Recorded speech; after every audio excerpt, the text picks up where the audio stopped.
दोस्तों, आप सब ने रामायण तो जरूर देखी या पढ़ी होगी, जिसमें भगवान विष्णु के साथ वे अवतार भगवान राम के जीवन चरित्र के बारे में बताया एवं दर्शाया गया है। लेकिन क्या आपको पता है भगवान राम जी की मृत्यु कैसे हुई थी? अगर आपको नहीं मालूम है तो चलिए आज हम जानेंगे। पौराणिक कथाओं के अनुसार भगवान राम का जन्म इंसान के रूप में हो तो गया था, लेकिन उनकी मृत्यु होना असंभव हो रही थी।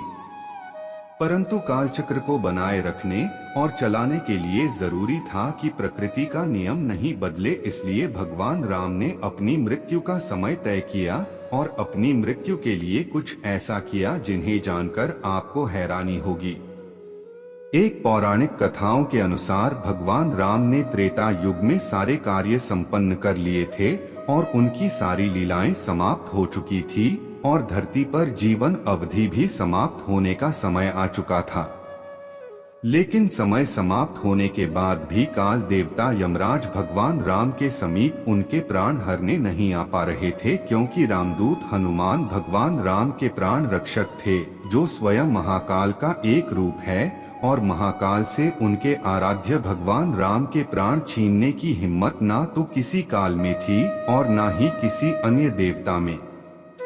इसलिए काल चक्र और समय चक्र को आगे बढ़ाने के लिए भगवान राम की मृत्यु होना जरूरी भी थी।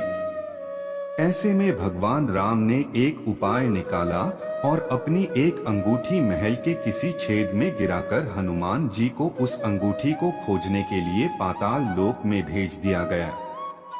हनुमान जी को अयोध्या में ना देखकर यमराज ने अयोध्या में प्रवेश किया और वे एक संत का रूप धारण कर भगवान राम जी के महल में पहुंच गए। तब संत के भेष में यमराज भगवान राम से मिले और भगवान राम से वचन लिया कि हम दोनों की बातों को गुप्त में रखा जाए और जो कोई भी हमारी बातों को सुनेगा उसे मृत्युदंड दिया जाए। इस पर भगवान राम ने उन्हें वचन दिया और सभी द्वारपालों को बाहर भेजकर लक्ष्मण को द्वारपाल पर रहने का आदेश दिया।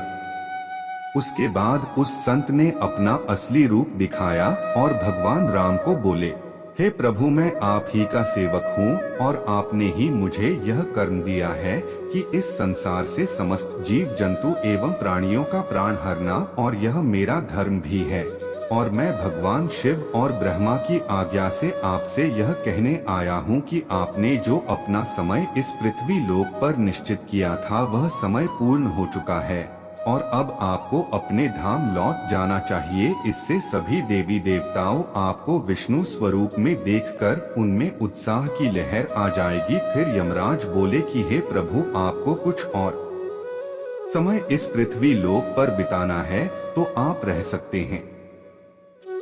भगवान राम और यमराज के वार्तालाप चल ही रही थी कि इतने समय में भगवान राम के महल के पास दुर्वासा ऋषि आ पहुँचे और लक्ष्मण को बोलने लगे कि हमें भगवान राम से मिलना है, अभी तुरंत। लक्ष्मण जी ने दुर्वासा ऋषि को बोला कि भगवान राम अभी किसी से नहीं मिल सकते। इस पर दुर्वासा ऋषि को क्रोध आ गया और श्राप देने लगे कि अगर हमें भगवान से नहीं मिलने दिया गया तो मैं पूरी अयोध्या नगरी को अपने श्राप से जलाकर भस्म कर दूंगा। इस पर लक्ष्मण जी उनके श्राप के भय से सोचने लगे कि अगर मैं इन्हें प्रभु राम जी के महल में जाने दे दूं तो सिर्फ मुझे ही मृत्युदंड मिलेगा, लेकिन अयोध्या नगरी तो बच जाएगी। इस पर विचार करने पर लक्ष्मण जी ने दुर्वासा ऋषि को प्रभु श्री राम जी के महल में जाने दे दिया। उसके बाद भगवान राम और यमराज के बीच की वार्तालाप भंग होने के कारण भगवान राम ने लक्ष्मण का त्याग कर दिया। तब लक्ष्मण ने अपने भ्राता श्री का वचन निभाने के लिए अयोध्या की सरयू नदी में समाधि लेकर शेषनाग का रूप ले और भगवान विष्णु के निवास स्थान क्षीरसागर में जाकर उत्पन्न हो गए। उसके बाद भगवान राम ने भी इसी तरह सरयू नदी जाकर में जल समाधि ले ली और अपने परमधाम को चले गए।